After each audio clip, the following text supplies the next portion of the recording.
No joku kompastuisi kävellessään rata-alueelta pois. Muutenkin on vähän hermoloppu tämmöisen oman virheen jälkeen, niin turha siinä on nyt ottaa mistään kyynärluusta enää otetta.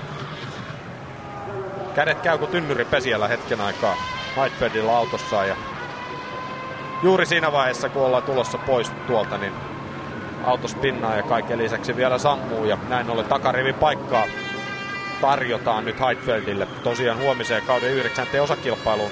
Vieläpä tosiaan kotiyleisön edessä. Ja tosiaan niin kuin tuossa jo aiemmin sanoinkin, niin kun Justin Wilson tuli tuolta omasta suorituksestaan, niin hän oli ihan suhteellisen tyytyväinen panokseensa, mutta sanoi, että sadetta olisi pitänyt olla, että sitä hän ainakin huomiseksi toivoo. Mikä muuten ennustus on huomiselle?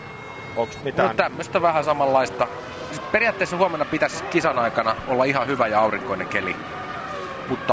Mutta tosiaan niin kuin nähtiin eilen, niin täällähän nämä tilanteet niin äkkiä muuttuu, että mä en nyt rupea ihan niin kuin 100%